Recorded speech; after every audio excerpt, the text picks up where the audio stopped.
Vande Mataram, my dear student. Today we have to start our new chapter. Chapter number 5, Coal and Petroleum. Part 2, new topic. Some natural resources are limited. You have studied in the beginning of the chapter that some natural resources are exhaustible like fossil fuels, forest, minerals, etc.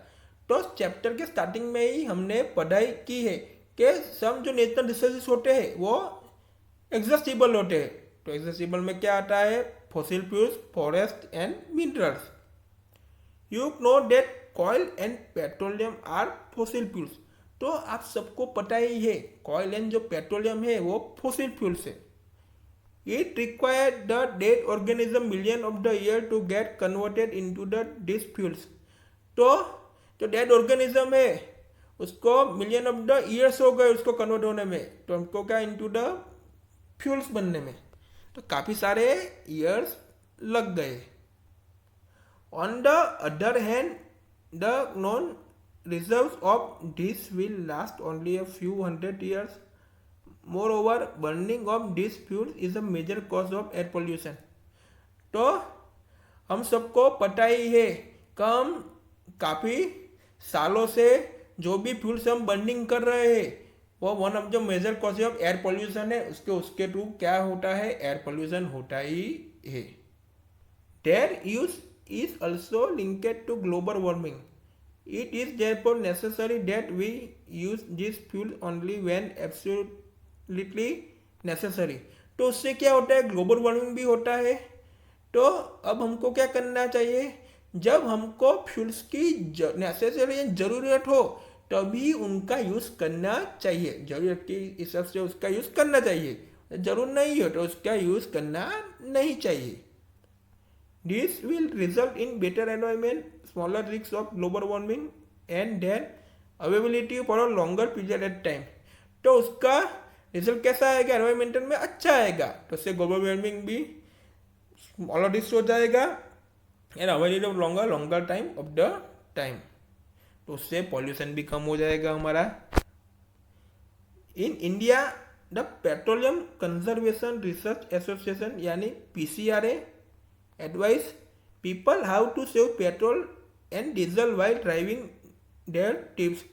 तो हमारे India में petroleum conservation research association यानी PCRA ने सब people लोगों को advice दी है जब आप ड्राइविंग करते हो तब आप पेट्रोल एंड डीजल को कैसे बचाया जा सकता है, कैसे सेव होता है. तो हमको टिप्स देखनी है. Drive at a constant and moderate speed as far as possible. तो आपकी ड्राइविंग की जो स्पीड है वो कॉन्स्टेंट एंड मॉडरेट होनी चाहिए. पॉसिबल हो तो वो कॉन्स्टेंट एंड मॉडरेट होनी चाहिए. Switch off the engine at traffic lights और at the place where you have a wait. तो आप कभी भी ट्रैफिक लाइट में एंड कहीं भी प्लेस पे आप वेट कर रहे होते तो आपका इंजन आपको क्या कर देना? स्विच ऑफ कर देना यानी बंद कर देना है. Ensure correct tyre pressure. तो आपका टायर का प्रेशर भी करेक्ट होना चाहिए. Ensure regular maintenance of the vehicles. तो आपका व्हीकल भी regular time to time maintenance उसका होना ही चाहिए.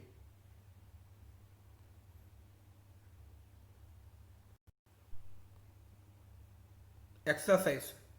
Question first. What are the advantages of using CNG and LPG as fuels? Answer. The advantages of using CNG and LPG as fuels are they are used as non-polluting fuels to transport vehicles. तो वो क्या है? Non polluting fuels है और उसका use कहाँ पे हो? ट्रांसपोर्ट व्हीकल में उसका यूज़ होता है. LPG and CNG both are easy to store and transport. तो LPG and CNG को इजी हम स्टोर करते हैं, ट्रांसपोर्ट भी इजी कर सकते हैं. CNG use for power generation. तो CNG का यूज़ कहाँ पे होता है? पावर जनरेशन में भी होता है. This fuel save more energy per unit volume. तो ये जो फ्यूल है उसकी एनर्जी कैसी है? मोर एनर्जी है per unit volume. LPG can be use directly for burning in homes and factories. तो एलपीजी का यूज डायरेक्टली कहाँ होता है? होम्स एंड फैक्ट्रीज में उसको हम बर्निंग कर सकते हैं।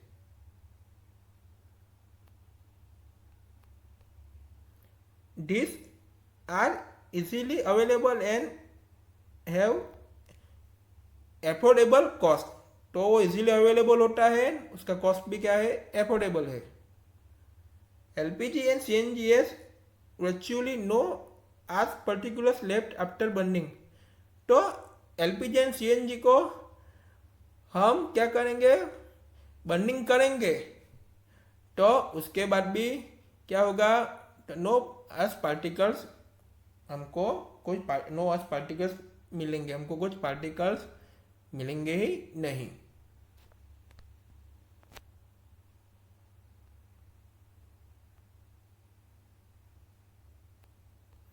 Question second, name the petroleum product use for surfacing of roads. क्या आएगा आंसर में? Bitumen is the petroleum product use for surfacing of roads. तो हमने ये चीज टेबल में देखी थी। ओके, पेट्रोलियम प्रोडक्ट एंड उसका यूज कहाँ पे होता है वो, तो उसमें क्या आएगा? बिटुमेन आएगा।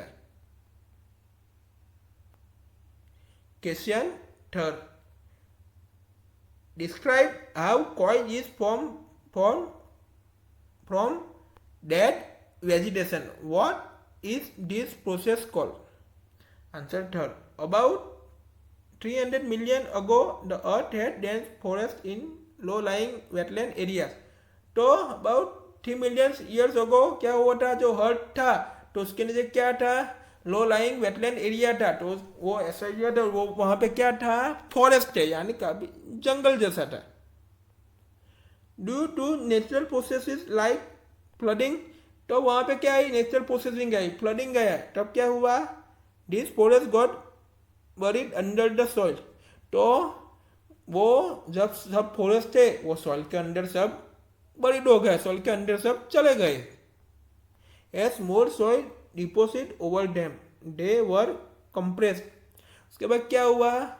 सॉइल का डिपोजिट यानी सॉइल उसके ऊपर जमा होने लगी and they were compressed. The temperature also rose as days snake deeper and deeper। तो टेम्परेचर जब हायर होता है तब क्या होता है? वो डीपर एंड डीपर अंदर की तरह जाने लगा। Under high pressure and high temperature dead plants got slowly converted to soil. तो अंदर क्या होता है? High pressure and high temperature होता है, यानी जो डेड प्लांट्स होते हैं तो उसका ग्लस स्लोली इसका किसके कन्वर्टेड होता है? हम कॉइल में। तुमको क्या मिलता है? Coil. S coil contains mainly carbon. तो कॉइल में किसका कंटेंट होता है? कार्बन का। The slow process of conversion of dead vegetation into the coil is called carbonisation. तो कार्बोनाइजेशन किसको कहते हैं? कि जो भी स्लो प्रोसेस होती है, जो डेड वेजिटेशन होता है उसमें से इसका किसका कन्वर्जन होता है? कॉइल में। तो इन पूरी प्रोसेस को क्या कहते हैं? कार्बोनाइजेशन कहते हैं। Question 4, filling the blanks. A fossil fuels are blank blank and blank. Fossil fuel are क्या आएगा आंसर में? Natural gas, oil and petroleum आएगा। Okay. B process of separation of different constituents from petroleum is called। तो क्या आएगा? Refining. Okay. C least polluting fuel for vehicle is, simple है, क्या आएगा आंसर में? CNG. Question 5, tick true and false against the following statement. True false हमको देखना है। A fossil fuels can be made in the laboratory. तो क्या आएगा? False. B CNG is more polluting fuel then petrol. ये statement कैसा है? गलत है, तो क्या आएगा? False. C coke is almost pure from the carbon, तो क्या आएगा? True. D coal tar is a mixture of various substance, तो कोल टार में कितना मिक्सचर होता है? वेरियस सब्सटेंस होता है, कितना? 200 होता है, पता है ना? 200 सब्सटेंस होते हैं, चैप्टर में पता ही है, तो क्या आएगा? वेरियस सब्सटेंस होते ही है, तो क्या आएगा? True. E kerosene is not fossil fuel, क्या आएगा? False. Question 6, explain why fossil fuels are exhaustible natural resources. Answer: fossil fuels are formed over the period of millions of years by the action of high temperature and high pressure on the remains of dead plants and animals. तो fossil fuel कैसे बनता है? तो वो बनने में period of the million of years लग जाते हैं, तो बाय द एक्शन क्या होता है? High temperature and high pressure होता है, तो डेड प्लांट्स एंड एनिमल्स क्या होते हैं? रिमेन्स होते हैं। These fossil fuels are exhaustible natural resources. तो जो फॉसिल फ्यूल है वो exhaustible natural resources है, because these are exhausted by human activities. तो उनको ह्यूमन एक्टिविटी से क्या कर सकते हैं? एक्सोडेट कर सकते हैं।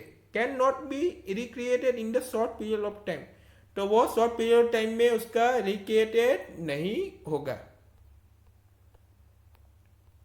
Question 7, describe characteristics and uses of Coke.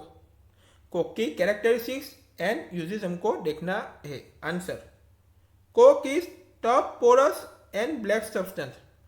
तो कोक क्या है? टफ, पोरस है एंड ब्लैक सब्सटेंस है, यानी ब्लैक पदार्थ है। It is produced by destructive distillation of coal. तो कोक है वो क्या करता है? Produce by destructive distillation of coal produce करता है। It is N almost pure form of carbon. तो कोक है वो क्या है? ऑलमोस्ट प्योर फॉर्म में है कार्बन का। It is use as domestic as well as industrial fuel in stoves and furnace. तो उसका यूज कहाँ पे होता है? स्टोव एंड फर्नेस में, जो भी इंडस्ट्रियल में फ्यूल होता है उसमें उसका यूज होता है।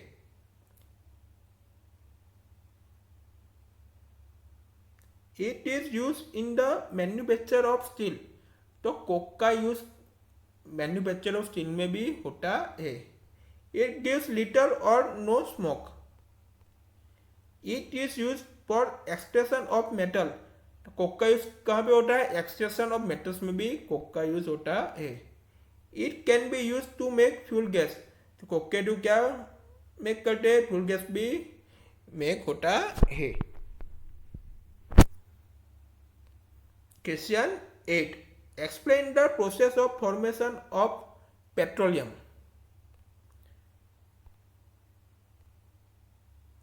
Petroleum was from organism living in the sea. तो सी के अंदर जो भी लिविंग ऑर्गेनिज्म होते हैं उसके थ्रू ही क्या बनता है? पेट्रोलियम बनता है। As this organism died their bodies settled down at the bottom of the sea. तो जो भी ऑर्गेनिज्म का डाइड हो जाता है वो मर जाता है, तो उसकी जो बॉडी होती है वो सी के अंदर यानी बॉटम में वो सेटल डाउन हो जाती है। And got covered with sand and clay. तो उसके ऊपर किसका कवर हो जाता है? सैंड एंड क्ले का कवर हो जाता है। The absence of air, high pressure and high temperature for over million of the year transform the dead organism into petroleum and natural gas. तो एयर जब एब्सेंट होती है, जब high pressure and high temperature होता है, तो over a million of the year तो transport at the dead organism किसके ट्रांसफर होता है? पेट्रोलियम एंड नेचुरल गैसेस में। The petroleum deposits are usually found mixed with the salt water. The petroleum is lighter than salt water. Petroleum है वो lighter है salt water से, and is flows over it. Question 9. The following table shows the total power shortage in India from 1991 to 1997. So the data in the form of graph plot shortage percentage for the year on y-axis and the years on z-axis.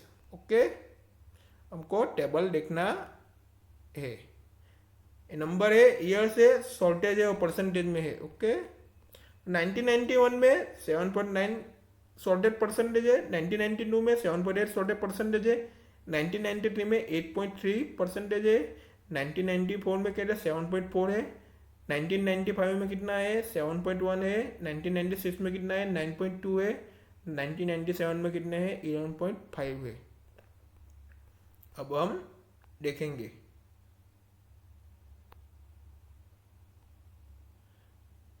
तो ऐसे हम draw करते हैं 1991, 1992, 1993, 1994, 1995, 1996, 1997। तो इधर ऐसे 7.5, 8, 8.5, 9 ऐसे आता है। तो इधर प्रॉपर कितने हैं वो अब हम प्रॉपर तरीके से देखेंगे। तो यहाँ पे total power shortage in India, यहाँ पे 1991 में कितने हैं 7.9, 1992 में 7.8, 1993 में 8.3, 1994 में 7.4, 1995 में 7.1 है, 1996 में 9.1 है, 1997 में कितने हैं 11.5 है। तो ये total power shortage in India percentage के फॉर्म में भी हमने सब इधर हमने देख लिया। We will meet in next video.